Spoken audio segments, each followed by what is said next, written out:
makna selama dalam perjalanan hidup ini. Bapa, sampaikanlah isi hatimu untuk kami semua menjadi penerang, penuntun, pengarah di dalam kami menjalani hidup. Dipermuliakanlah Tuhan di dalam setiap hidup kami. Roh Kudus, tolonglah kami. Di dalam nama Tuhan kami Yesus Kristus, kami bersyukur dan berdoa. Amin. Silakan duduk Bapak Ibu Saudaraku. Shalom Elohim. Pertama saya mengucapkan banyak terima kasih untuk kesempatan yang diberikan oleh Bapak Gembala di tempat ini, Pak Dr. Riko Silain, untuk saya bisa berbagi firman dengan saudaraku kekasih. Dan saya sangat senang melihat wajah-wajah yang pagi ini sungguh cerah, ya. Puji Tuhan saudaraku, Tuhan memberkati kita semua. Amin.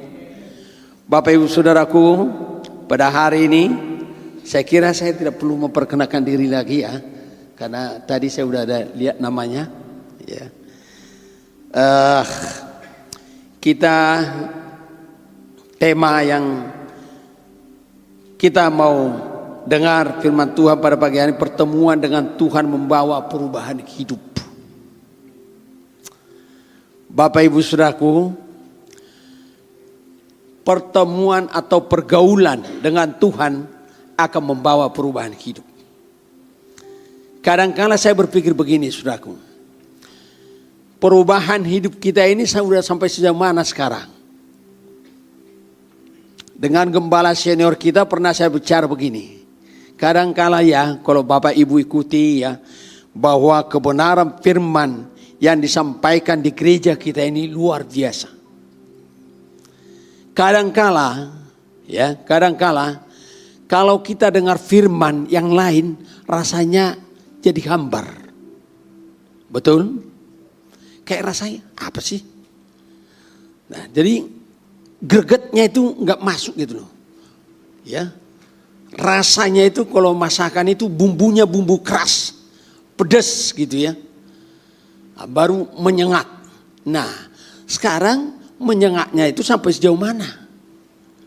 Pernah saya bicara begini, Pak, saya kadang-kala berpikir, jangan-jangan kayak gerbong kereta kita ini. Gerbong kereta dari Jakarta ke Surabaya. Lokomotifnya sudah di Cirebon, gerbongnya masih di Jakarta. Ya. Saya kadang-kala khawatir seperti itu, saudaraku.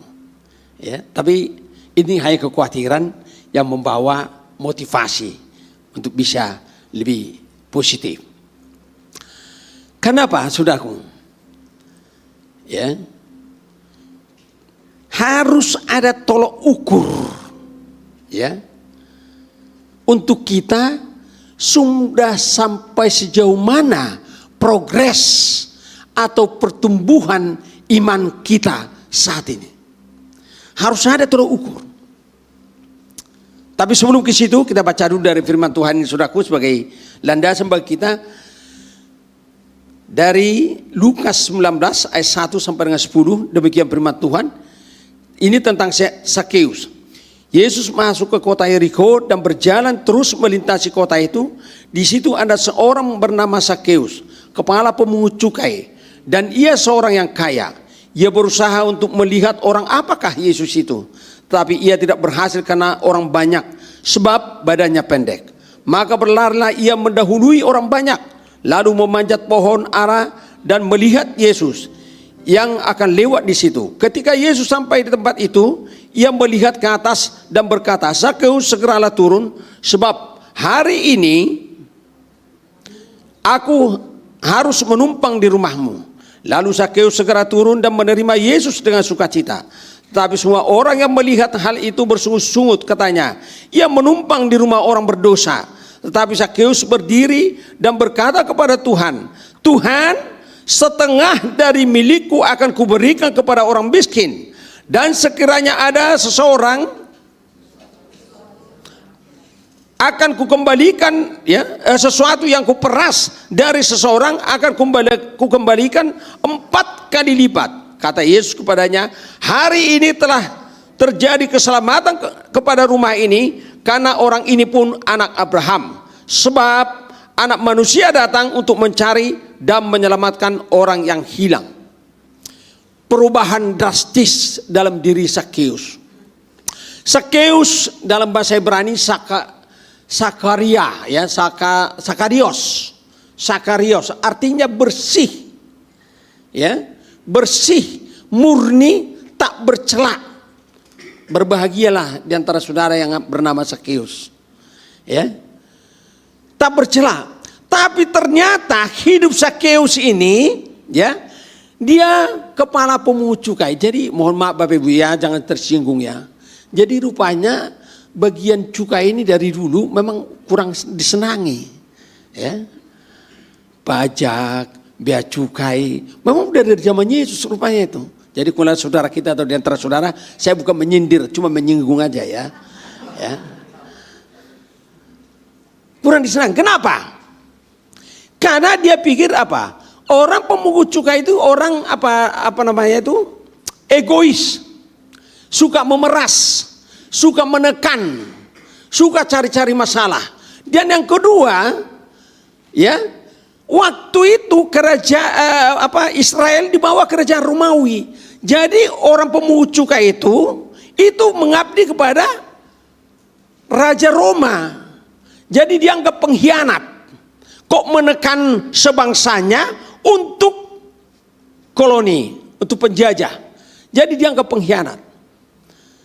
Tapi begitu bertemu dengan Yesus, Sakeus berubah kembali kepada namanya. Saya cari referensi. Sakeus ini setelah dia bertemu Yesus masih kembali pemungut cukai enggak? Ternyata baik penafsir Alkitab mengatakan dia tidak lagi kembali. Dia sudah mengikuti Yesus dan dia melayani Tuhan. Nah, kembali yang saya katakan tadi saudaraku, harus ada tolok ukur perubahan kita sudah sampai sejauh mana kedewasaan rohani kita sampai saat ini. Apalagi setelah kita mendengar kebenaran. Kedewasaan rohani seseorang tidak diukur dengan kegiatan gerejawi. Tidak diukur dengan kegiatan-kegiatan rohani. Melayani, khotbah, atau dan lain sebagainya. Belum tentu. Mereka melakukan kegiatan itu belum tentu karena dewasa rohani. Tapi yang jelas, kalau sudah dewasa rohani, pasti mereka melakukan itu. Amin.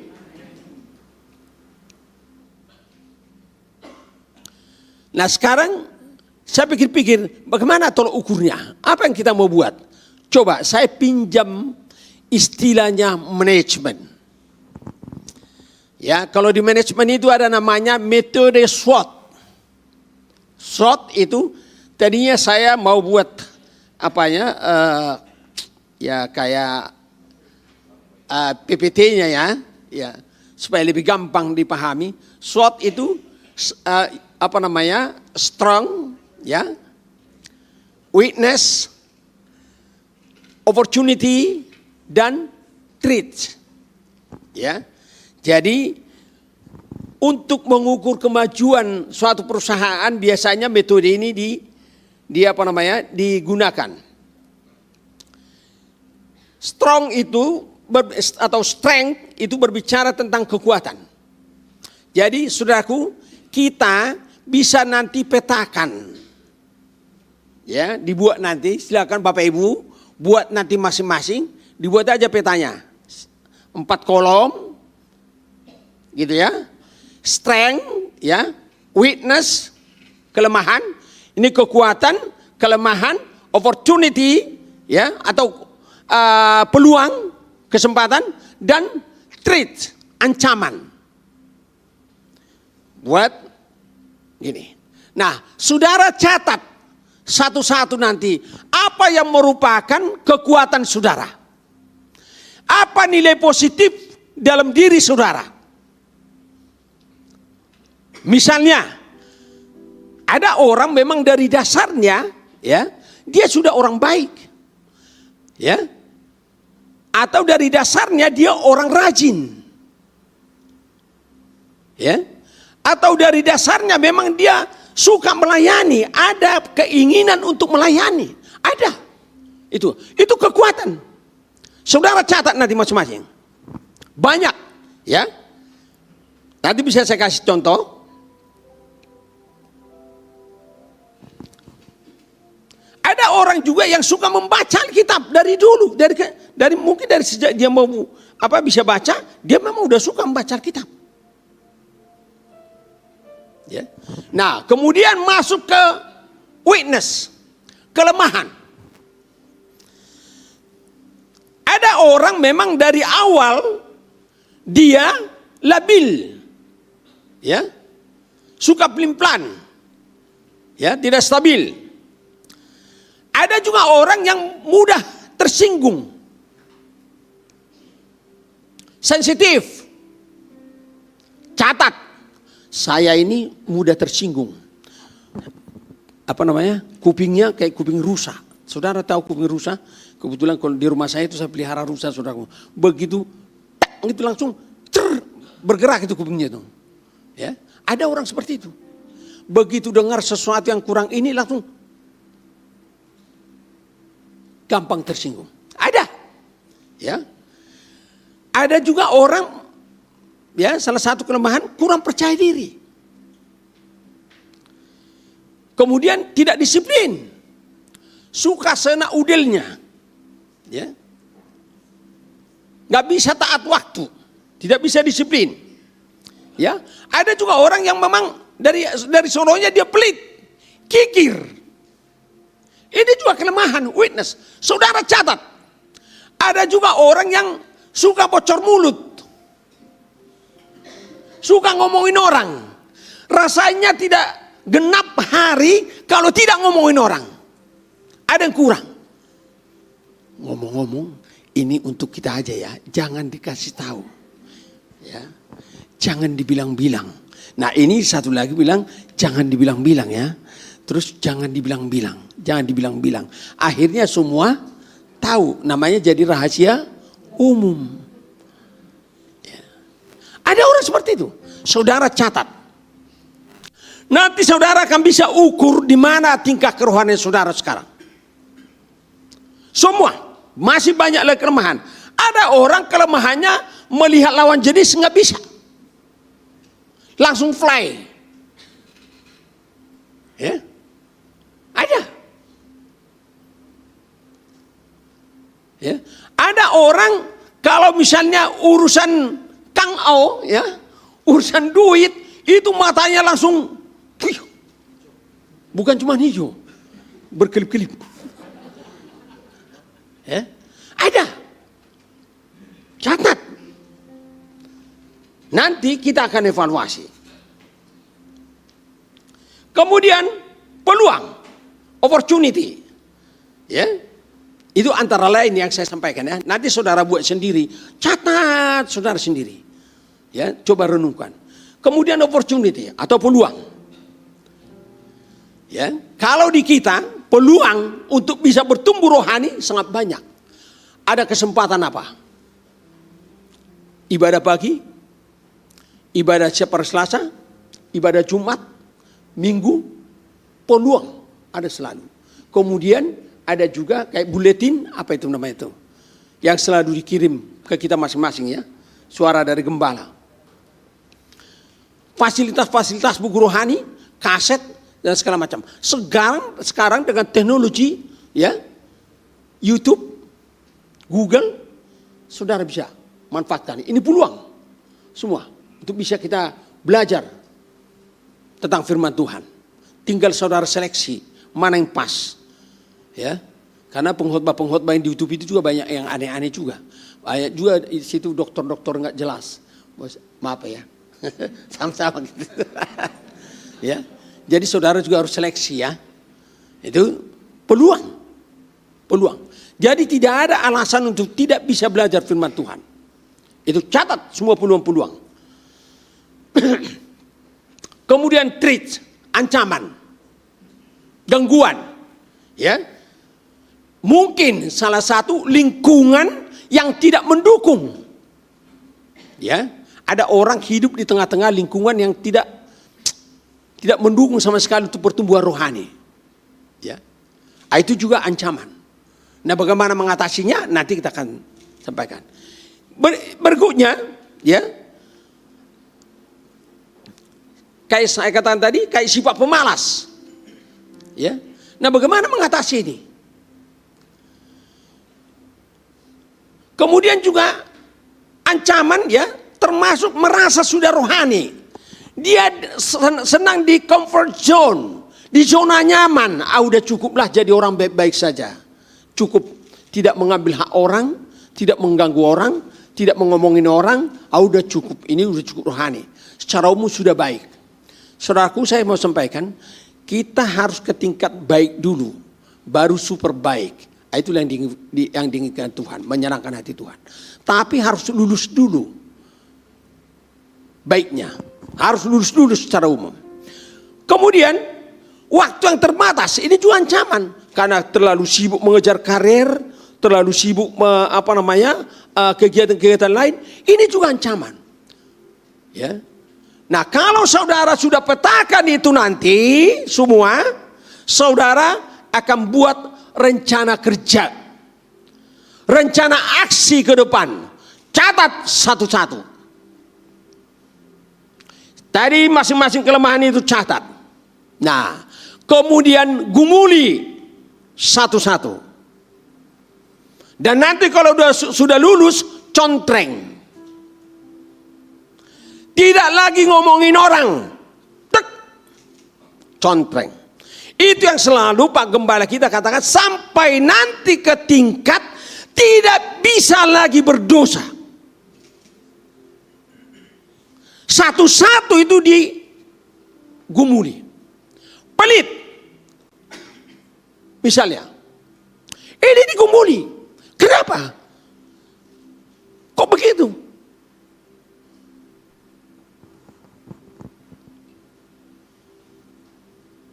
Kadang-kadang saya pikir begini, kalau di daerah saudara, ya, cara menangkap monyet itu, ya, cara menangkap monyet gampang. Orang-orang di daerah itu gampang cara menangkap monyet. Itu tinggal di ini kelapa, dilubangin, ya, dilubangin, terus dikasih kacang. Begitu dikasih kacang, monyetnya ambil kacangnya, masukin tangan. Terus datang nanti yang menjebak ini, teriak dia, gitu, langsung monyetnya itu dia nggak mau melepas kacangnya. Terus dia tinggal nangkap. Padahal dilepas kacangnya kan selesai dia, bisa dia lari. Nah, banyak juga kayak gitu orang Kristen. Kalau udah kayak bubu, saudara tahu bubu? Kalau ikan udah masuk ke bubu nggak bisa lagi keluar.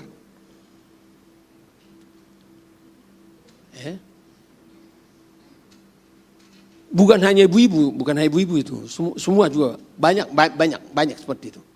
Jadi kalau udah masuk nggak bisa lagi keluar. Sama dengan uang, kalau udah masuk nggak bisa keluar. Banyak orang seperti itu. Nah, ini harus dievaluasi. Satu-satu kelebihan ini dievaluasi. Kemudian ancaman itu juga satu-satu dievaluasi. Setelah diadakan rencana aksi, ya, baru nanti terus berulang-ulang dilakukan, itu akan menjadi kebiasaan dan akhirnya akan menjadi karakter. Amin. Itu akan menjadi bentuk karakter. Nah, itu yang dimau Tuhan, saudaraku. Jadi satu-satu nanti kita evaluasi. Begitu lulus misalnya, tidak lagi ngomongin orang sampai 3 bulan, tidak lagi ngomongin orang. Contreng, lulus. Tidak lagi pelit, sudah belajar memberi. Contreng, lulus. Tidak lagi misalnya melihat lawan jenis, tidak lagi aneh-aneh. contreng, lulus. Sampai suatu saat nanti tidak bisa lagi diulang itu. Kenapa? Sudah menjadi darah daging. Itu nanti kalau terus seperti itu Bapak Ibu Saudaraku, itu akan menjadi, itulah yang selalu dikatakan Pak Gembala itu, tidak akan berdosa. Dia sampai ke tingkat tidak bisa lagi berdosa. Kalau sudah seperti itu, nggak ada lagi yang dikhawatirkan hidup ini. Aman semua running. Mau apapun yang terjadi, terserah. Suka-suka Tuhan. Yang penting aku ikut saja.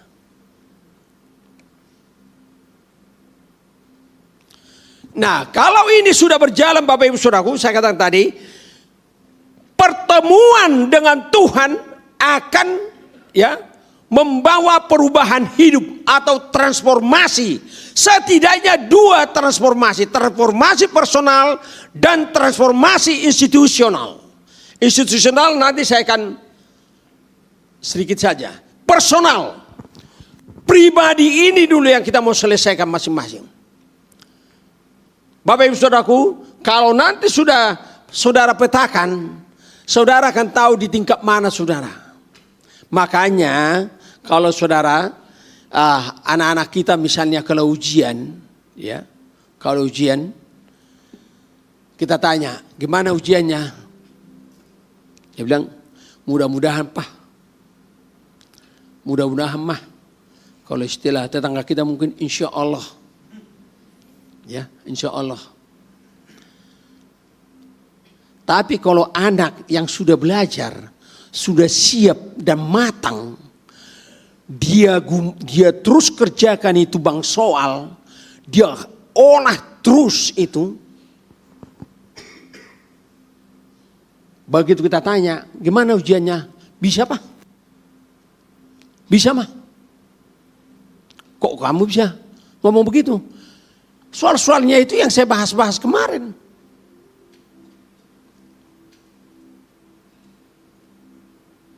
Baru-baru ini, tadi juga kami bicara dengan anak saya, ada ponakan saya itu, dia waktu itu diterima secara tanpa tes, apa istilah itu, di ITS, Institut Teknologi Surabaya, tapi dia tolak, dia harus ke ITB, elektroinformatika, dia tolak, dia ikut SNPTN, tes umum itu. Kan dia bilang apa? Saya harus ke situ. Kalau enggak usah sama sekali. Tapi persiapannya memang kayak orang kesurupan. Dia hantam itu soal, ada cara apapun, dia terus itu bolak-balik itu aja kerjanya. Kerjain soal. Ternyata bisa. Dan saya dapat informasi dari papanya, adik saya, itu dia dapat nilai sangat bagus. Waktu tes itu. Jadi bagi dia itu nggak aneh. Kenapa? Dia udah siap. Sama halnya dengan kita saudaraku. Gimana kira-kira? Mau masuk surga enggak? Insya Allah. Semoga diterima di sisinya. Sesuai dengan amal dan perbuatannya. Gimana? Tapi kalau kita sudah bisa evaluasi seperti tadi itu Bapak Ibu Saudara, kita petakan satu-satu itu, kita petakan kelemahan-kelemahan dan ancaman-ancaman itu kita hindari, peluang itu kita manfaatkan, kekuatan itu kita pupuk, nggak ada insya Allah. Masuk surga enggak? Oh masuk dong. Kok bisa percaya? Iya, semua ini Alkitab, apa yang di sini saya sudah lakukan. Apalagi yang kurang? Seperti orang muda yang bertemu sama Yesus itu. Orang kaya muda itu. Tuhan, aku sudah melakukan ini dan ini dan itu dan itu. Apalagi yang saya mau lakukan? Secara umum dia udah lulus, dia jadi orang baik. Semua hukum Taurat sudah lakukan, luar biasa. Kaya dan taat hukum. Semua hukum Taurat sudah. Apalagi yang saya mau lakukan? Tuhan katakan apa saudaraku? Juallah segala milikmu. Jual bukan berarti langsung dijualin sembrono, nanti dari sini, oh Pak Pendeta bilang harus dijualin, langsung dikumpuli semua apa di rumah, langsung dijualin semua ya. Kayak dulu yang terjadi di puncak itu, ya. Aliran apa itu? Yang disuruh jualin hartanya semua, mereka menunggu Tuhan datang, Tuhannya ditunda lagi. Ya. Jadi bulan depan katanya, kumpul lagi, oh jadi tahun depan, sampai sekarang gak datang-datang tuh. Gak tahu udah kayak gimana itu aliran.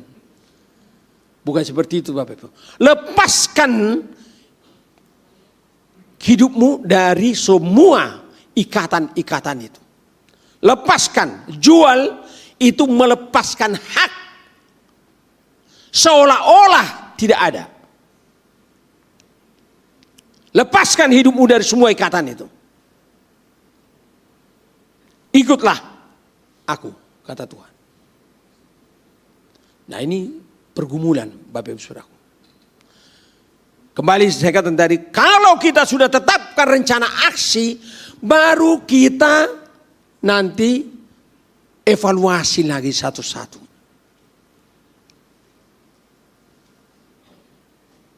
Kita contreng satu-satu. Kalau masih ada yang kurang, gumuli.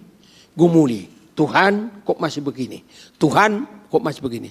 Saya pernah baca satu buku tulisan ya, ada seseorang bagaimana dia menghitung progres perkembangan rohaninya. Jadi dia buat batu Bapak Ibu ya, dia buat batu. Setiap dia melakukan kesalahan, dia kasih satu batu kerikil dikumpul. Setiap dia melakukan suatu kebaikan, dia kasih ini batu di kotak yang berbeda. Kemudian tiap tahun dia lihat, dia hitung. Ya, dia hitung. Batu yang untuk kebaikan dan batu untuk kesalahan. Ternyata kesalahan jauh lebih banyak. Kalau begitu udah gimana dong? Gak selamat dong. Itu juga contoh yang baik. Untuk kita bisa mengevaluasi diri sampai sejauh mana tingkat rohani kita, Bapak Ibu Saudara. Jadi kegiatan rohani kita ini, kegiatan gerejawi yang kita lakukan saat ini tidak menjadi sia-sia. Ada pertumbuhan, ada perkembangan. Setelah itu saudaraku, mulai dari hal-hal kecil. Mulai dari hal-hal kecil. Saya selalu katakan, kita mulai dari hal kecil. Paling tidak, kalau saya katakan 3M dululah. 3M, saudara. Apa itu 3M? 1. Malu terlambat. Tadi saya waktu kesini itu, saya udah ngeliat jam aja. Karena anak saya yang cewek ini yang bawa mobil, udah mulai gini-gini. Oh enggak, kita sebentar lagi. Saya takut. Karena saya udah dengungkan itu malu terlambat. Jadi Bapak Ibu nanti ya ke depan kalau ke gereja, kalau ada yang terlambat tolong saling lihat aja gini. Coba malu terlambat.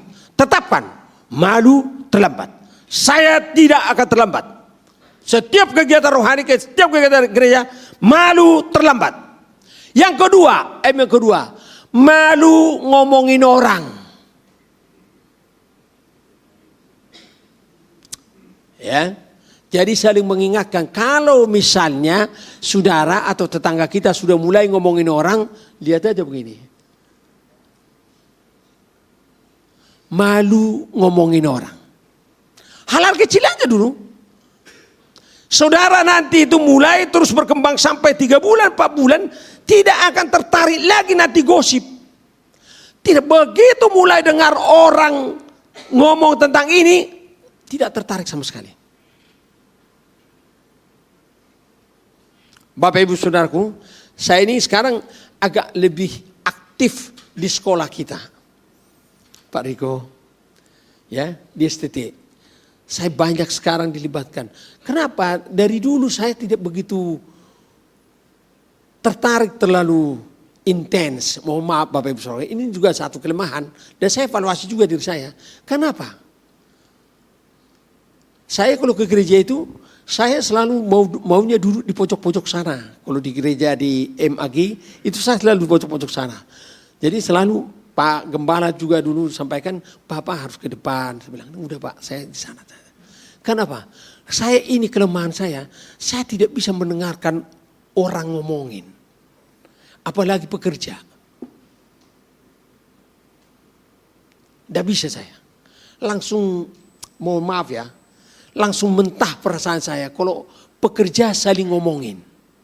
Mohon maaf ya adik-adik ya. Ini adik-adik saya kan pastikan. Gak ada om saya di sini kan.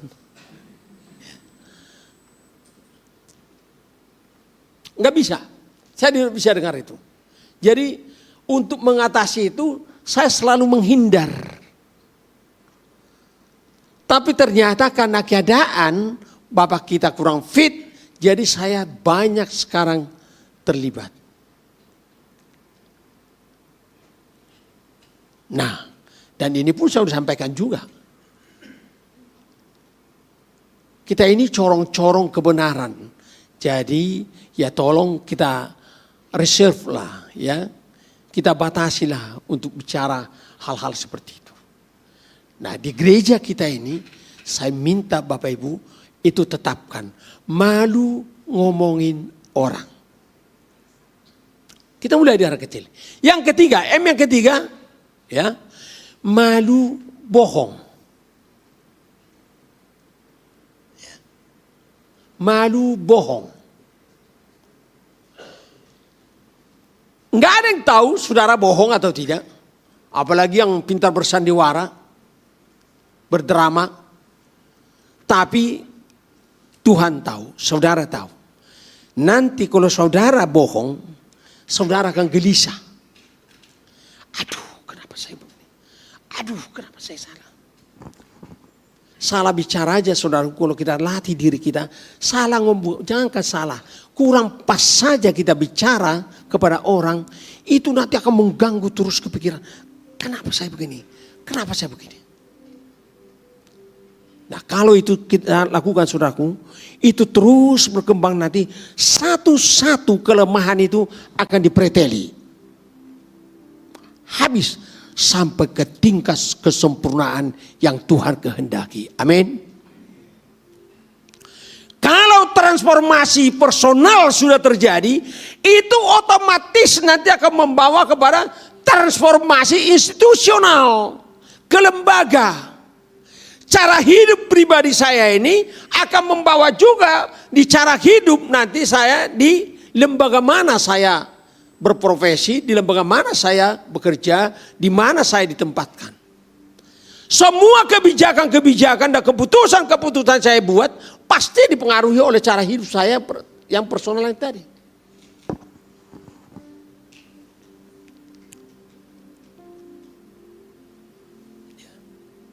Sebenarnya masih ada satu lagi.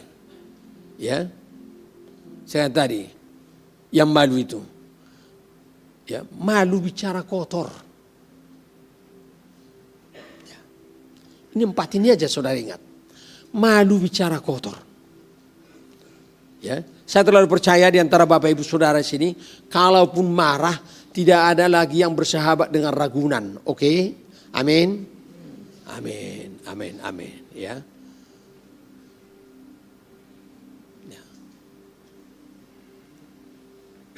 Kalau tidak saudaraku, tidak ada perubahan kita. Sama saja. Kekristenan itu harus beda. Kalau ada film baru-baru ini ngetop itu namanya film apa? Yang sampai Ibu Sri Mulyani ikut nonton, agak lain. Ya. Jadi orang Kristen itu sebenarnya harus agak lain.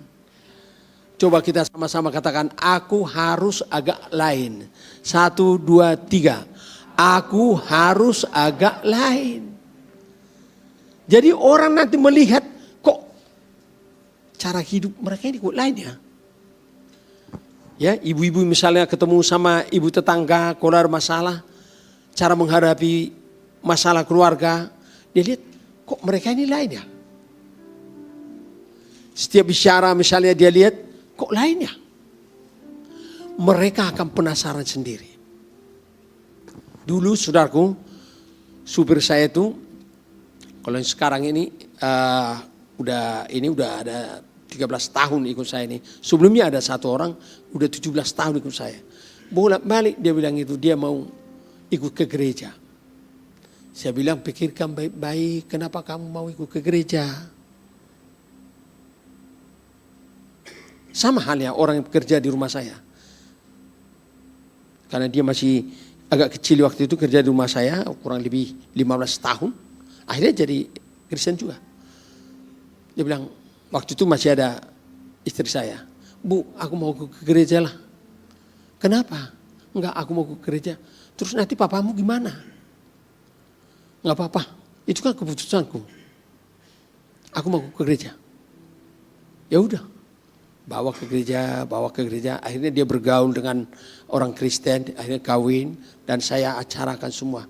Datang papanya dari kampung. Dia bilang, Pak, kami ini hanya melahirkan. Ini anak kita, Pak. Dia udah ikut Bapak. Saya senang. Perubahan hidupnya luar biasa. Sampai sekarang dia aktif.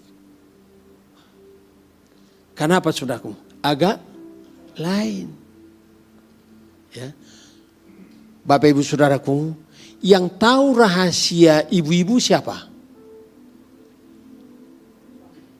Siapa? Pembantunya. Yang tahu rahasia bapak-bapak siapa? Sopirnya, anak buahnya. Makanya Bapak Ibu, kalau saya bukan kebetulan sebenarnya, saya ini kan profesi saya sebenarnya pengacara. Ya. Jadi setiap ada pertemuan, ya, kalau misalnya klien saya mau ikut saya dari dulu, ya, apalagi perempuan, saya selalu harus pakai supir. Suatu saat ada sidang di Tangerang, Pak, saya naik mobil saya, kita naik mobil saya aja. Saya pikir bawa supir. Oh iya, nggak apa-apa, Pak. Saya turun, dia sendiri yang nyetir. Ini perempuan, cantik. Ya. Saya duduk di depan. Dia pakai rok agak beginilah, kurang jahit ya. Kurang bahan dikit. Saudara, mohon maaf, dari sejak berangkat sampai pulang bergumul. Jadi saya bilang, minggu depan kita berangkat pakai mobil saya aja. Karena susah parkir, ada supir saya. Oh iya Pak, dia udah paham mungkin maksud saya.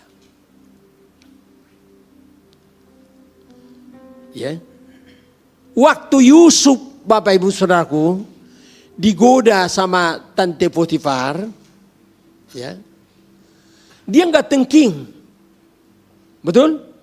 Wah, oke lah dulu misalnya belum ada darah Yesus kan, kalau orang asmatik sekarang kan darah Yesus kan, lama-lama saking diintus goda itu, lama-lama nggak kedengaran lagi darah, sus yang kedengaran susnya.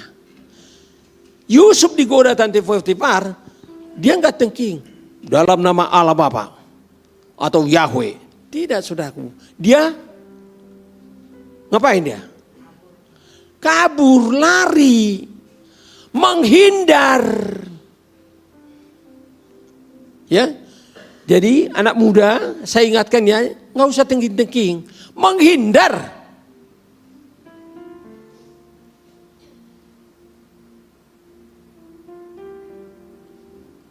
Jadi hal-hal yang membahayakan harus dihindari. Itu salah satu ancaman, threat. Ada kelemahan kita yang tadi. Kita udah tahu kelemahan di situ, ya jangan dicoba-coba. Jangan serempet-serempet. Bahaya.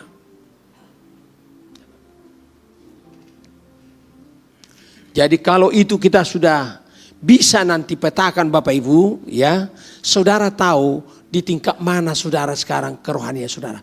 Bertumbuh enggak saya? Nanti 3 bulan kemudian saudara evaluasi kembali. Sudah sampai sejauh mana tingkat kedewasaan saya.